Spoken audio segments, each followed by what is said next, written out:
I'm talking about depression and self-care, or mental illness self-care, and how I am struggling a lot with self-care at the moment. Lack of motivation that comes from having major depressive disorder or other mental illnesses can really impact your daily life, making it impossible to do tasks that you usually do, and also enjoying things that you used to do. So things that I enjoy in my relaxing time, such as crochet or yoga and things like that, just none of it is interesting me, none of it is motivating me. And because I'm not doing yoga as much, when I do have a go at it, it's a lot harder, and because of the weight gain from my meds and drinking too much, I'm struggling to cope with that. So a lot of my self-care has gone out the window. But as for weekly check-ins, tell me about your self-care when you're suffering. Are you able to take care of yourself? Are you not able to take care of yourself? Are you worried that that your lack of self-care is going to impact your mental health more? It's possible. I think when I'm not doing the things I used to love to do, it makes me even more depressed. So, and when I'm not seeing people, or when I'm not taking care of myself physically, mentally, spiritually, then it makes my mental health worse. So let me know your thoughts on that as well. But I'm going to talk about some self-care now. And there's physical self-care. This is stuff I've taken, as always, piece of paper, stuff I've taken from the internet, and also some ideas that are what we think about when we think about self-care. So physical self-care, mental, emotional self-care, lifestyle self-care, support from support from people, and spiritual self-care. So physical self-care, we're talking about nutrition, sleep, exercise. Now, how am I doing with that? Nutrition, I'm trying to get trying to get a hold on my eating, and I seem to be doing a bit better with that, although I'm so hungry all the time. These antipsychotics, they cause a lot of appetite, increased appetite, which is why the weight gain happens. So I'm trying to be as good with that as possible, but I have been skipping meals such as breakfast, and trying to eat as little as possible, but then getting really, really hungry and wanting to binge. So I'm struggling a bit with that, but it could be worse. It could be worse. I mean, I've been bulimic in the past, so if that started to rear its ugly head, then we'd have a bit of a problem. But so far, I've got the food and the nutrition under control. I wish I was drinking less, but I'm doing a little bit better than I was. I was drinking 4 or 5 pints every day, but I managed to have 3 days off this week, so that's made me really happy. And there's a lot of calories in beer as well, so not only for the alcohol content, but for the calories, it's really good for me to slow down on those. Sleep, probably getting too much sleep, struggling to get up in the morning, going to sleep okay and not waking up, but I'm having a lot of nightmares, a lot of really vivid dreams, and really, really struggling to function during the day because I'm feeling so tired. I'm even napping during the day, which I never used to do. So yeah, that's been a bit of a struggle, but I'm sleeping. And I know some people suffer with the opposite, and the insomnia, and don't get enough sleep, or can't get to sleep, or struggle with sleeping. So I'm on the flip side. I think I've mentioned that in the past. Exercise, I'm not really walking as much as I should. In fact, I'm not really walking that much at all. Yoga's gone out the window, so I'm not really doing well with that either. Yoga's only gone out of the window for a while, though. I know it's going to stay. I know it's going to come back, but it's just really hard when you don't want to get out of bed. And I think the thing is, when you're feeling so low, you just don't see the point in taking care of yourself. You don't see it's not worth it. It seems futile. It seems like a waste of energy just to take care of yourself. If all I can do is get out of bed and brush my teeth, or even get in the shower and put something on, that sometimes feels like the biggest amount of self-care in the world. And I was getting really good at taking care of my teeth and things like that. What's this got to do with exercise? Nothing. Absolutely nothing. So that's sort of exercise. Mental and emotional self-care. Positive self-talk. Well, I'm not doing that at all. I catch myself in the mirror and I say the most awful things to myself, things that I wouldn't even say to my worst enemy, such as, "Oh, you're such a fat bitch. Oh, look how ugly and horrible you are." And I'm not saying that to get any attention whatsoever. I am getting my nails done. That's my treat. I go out and have my nails done at a nail bar in my local town, and that's probably the best self care I'm doing. Going and having like a pedicure and a manicure and things like that. I'm all over the place all the time. When your brain is mush because of depression, it's really, really, really hard to stay in the moment. Positive beliefs, well, I'm not having any of that. I'm having a lot of negative beliefs. I keep thinking I'm going to die, someone else is going to die, a lot of death in my head.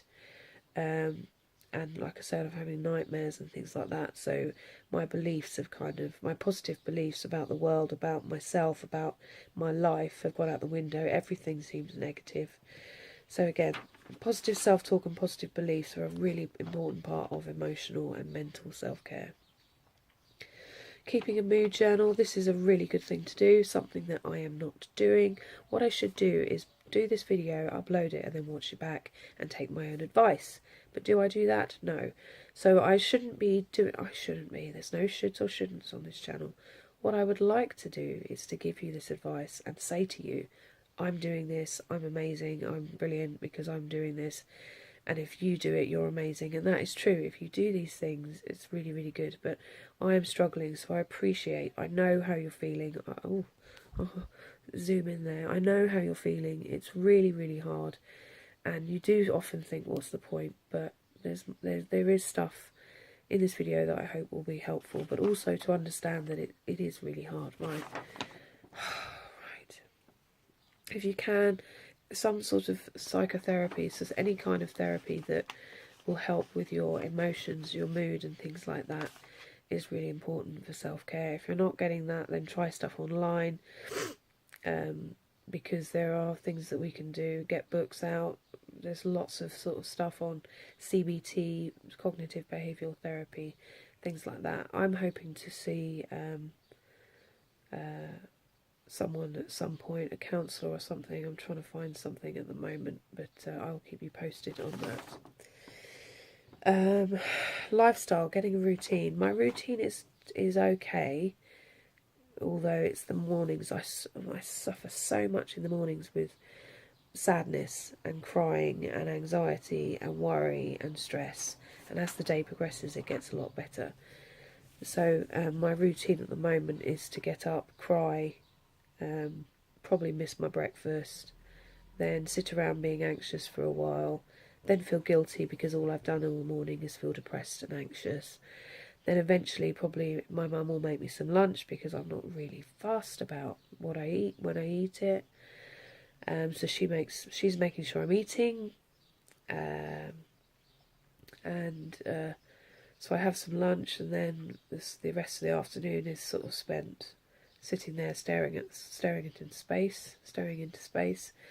I'm not doing crochet, I'm not doing yoga, I'm not going on walks. It's all really, really hard, and this video is going to go on way too long if I keep going into such detail. Relaxation, I'm getting a bit better at that, but not massively. I've tried meditating, but that seems to be really hard at the moment.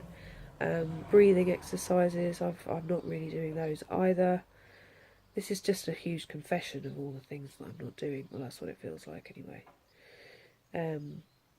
So what am I saying next? Setting goals. I'm trying to think of ways that I can get a job, but it doesn't seem like the right time at the moment. But then when is it the right time with me? It never really is. Fulfilling work. Well, the vlog is very fulfilling, but it's hard work. So I got cut off. My phone suddenly just stopped recording. I then did another video after that to finish it, to continue. I've just gone to edit it, and it's recorded the wrong way around, so I've decided to carry on and do it again. So, fulfilling work. Sorry about the interruption, but you know what my videos are like. They're hardly polished at all, but yes, I've had to turn the phone around because I need to charge it as well. So, right. fulfilling work. So the vlog is really, really good. It does give me a positive thing. But then this week, I'm really sorry I didn't upload on Wednesday. After the 31 days of BPD, I just sort of needed some time off and away, but I want to make sure that I continue to do these videos. They are so important, just to keep me updated on you and you updated on me. Plus, you know, I'm vlogging about living with mental illness, and this is what it's like. It's really, really hard, and you try and do your best, but sometimes you just can't do things, and I had to accept that, okay, I'm not going to do Wednesday's video, so I'm going on too much. Other lifestyle self-care things you can do: time in nature, go outside, and make sure you're doing pleasurable things, like, you know, having a bath. Or, sorry, that's really rubbish. I don't even like baths, to be honest. I'm not a bath person, I'm a shower person. But pleasurable things, nice things that will make you feel good, such as, that could have sounded weird, you know, going to the cinema, watching a nice film, or reading a good book, or cooking a nice meal. I'm not great at cooking, I don't find it that pleasurable. I like eating though. So make sure you do pleasurable activities. I had to edit a bit there because I went off on a ramble. You don't need to know that, do you? I think, are these vlogs good? Seriously, what is going on with me at the moment? Okay, so mental and emotional self-care, positive self-talk, positive beliefs. I am not doing this, but, you know, if you're feeling rubbish, these are really, really good things to do. But I seem to be saying a lot of bad stuff to myself. Stuff that I have said to myself, I wouldn't say to my worst enemy, but I just walk past the mirror and just go, oh, you're such a fat whatever, and this and that, and just really horrible stuff, like effing bitch and all sorts of horrible stuff. Really, really bad, and it just makes it worse because I'm supposed to be looking after myself. This is what self-care is about, and I have to admit I'm just really, really struggling with it. Really, really struggling. It's really hard. Major depressive disorder and other mental illness that bring this on. It's just really, really hard. Mood journal, keeping a mood journal. I'm not doing that. My friend told me about an app that you can track your moods, so I'm going to try that out, see if that helps. But because I have BPD and just mental illness, my moods go quite shift quite rapidly, and yeah. So any kind of therapy that you can get, psychotherapy. I'm doing some psychoeducational stuff as an outpatient. I'm doing my first class tomorrow. I'm going to try and do some videos around that, to update you guys. To update you? Oh, this is rubbish. Sorry, I'm not going to lie, guys. I've had a couple of beers, and that's probably why I'm a bit more forgetful. I thought I was okay to record, but maybe I'm not. I'm not drunk, but I'm not very good right now. So getting support from other people is really good for self-care as well. You know, if people are trying to help, then let them. You know, it's hard to ask for help, but do ask, because you might be able to get something from that, you know, you can work together with that person and make sure that you're, you know, together and communicating and feeling supportive of each other. Friends as well. For me and the family thing, I'm very withdrawn. I'm not going out as much. I don't really want to go out as much. I'm not seeing friends. I'm not seeing family. I mean, Andy's brother came down this weekend, and that was really lovely, a real escape. But that was for Andy, and obviously I really enjoyed it too. But you know, I wanted to do something lovely for Andy as well. And but yeah, I'm not seeing many friends. I just don't find them very much fun to be around. I'm always kind of staring into space and feeling a bit mopey. So, and spiritual self-care, meditation, forgiveness, finding purpose and meaning. Well, I'm not doing any of those. I tried some meditation. I tried to do the Headspace app, and I just found I was sitting there and all my thoughts were just rushing through my head. So sometimes it can work. I've just let everything kind of slip away, so I had to edit a bit out there. I've just went on a bit of a ramble, and I'm always rambling. So I've not let everything go, but I'm just struggling. I'm so much. Everything seems to have just been, it's just so hard. And meditating, that I was kind of starting to practice a lot, and even that sounds really hard, but yeah, finding purpose and meaning. I'm finding meaning doing the blog, but the purpose is to help you guys, so there is there, but anything else, I'm not feeling any purpose. The vlog is the only thing keeping me going. It really, really is. Even though I didn't do it this week. But, well, I've done this video. Anyway, this is probably the worst video I've ever done. But, yeah. Let me know your thoughts on self-care. Let me know what you do, or are you not doing it? Are you struggling with it? Are you battling with trying to focus on your face without looking at your face? It's really, really hard to not look. But, yeah. Sorry this has been a bit of a jumble, but I hope that you can get something from it and understand that self-care is important. If we're not taking care of ourselves, then we're not helping our mental illness along by any way. We're just making things worse. But it's really, really hard to get motivated. But hopefully there's some ideas in there that I've shared. And also knowing that you're not the only one. If you're going through something similar, I'm going through it too. We can all go through it together. We can all work together. We can all be wonderful together and make things just easier for each other. And saying lovely things to each other. It's really important. But all that is, I don't know if I've already said this, but yeah, getting my nails done. That was one bit of self-care, my little treat to myself. Thanks for watching. Please like and subscribe if you haven't already. Thanks to all my subscribers. You're awesome. I've over 300 now, so feeling really chuffed with that. It's really good to have all of you here together watching this and taking care of each other. Lots of love. Take care, and I will see you soon. Bye.